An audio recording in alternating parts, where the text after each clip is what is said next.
Reflection Ritual Part 3, claiming 2026 as your year of unwaiting.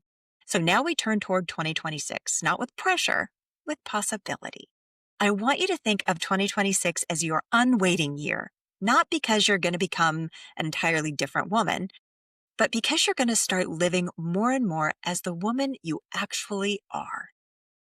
We're going to anchor that with three things: a word or phrase for the year, a feeling you want to build more of, and one tiny pivot you're willing to take in January. Remember, tiny.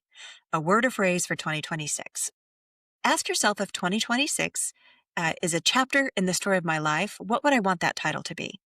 Maybe it's self-trust, enoughness, full expression, courage, permission, softening, a reclaiming, or a short phrase like no more Sunday, or trust over perfection, or quiet boldness, or fully me.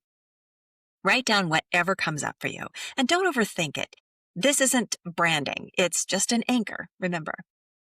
Next, a feeling you want more of, not a checklist, a feeling. So ask yourself, how do I want to feel more of often in my daily life next year? You might write, I want to feel more grounded, more free, more valued, more peaceful, more excited. Then ask, what kinds of choices move me toward that feeling, even in some tiny ways? For example, if you want to feel grounded, maybe your tiny pivot is a 5-minute check-in in the morning instead of just immediately grabbing your phone. If you want to feel free, maybe your tiny pivot is saying no to one obligation you're kind of dreading. And if you want to feel more at home in your body, maybe your tiny pivot is noticing one sensation a day without judging it. Next, one tiny pivot for January. Bring it all together and ask, based on everything I've reflected on, what's one tiny pivot I'm willing to make in January? Make it small and specific, maybe slightly uncomfortable, but not overwhelming. You might write, I'll have one more honest conversation I've been avoiding. I'll block out 1 hour a week for something that is just for me. Or I'll practice saying, let me get back to you, instead of automatic yeses. Or maybe I will schedule a call with a coach, a therapist, or my support person. Maybe I'll walk outside 3 times a week for 10 minutes. That's it.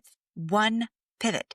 You don't need a 12-point plan. You need one decision that honors the woman you're becoming. Now, I want to talk about the 5-minute confidence quiz, because as we wrap up this episode and this year, I want you to hear me. You're allowed to claim 2026 as your year of unwaiting. You don't have to wait for the perfect time.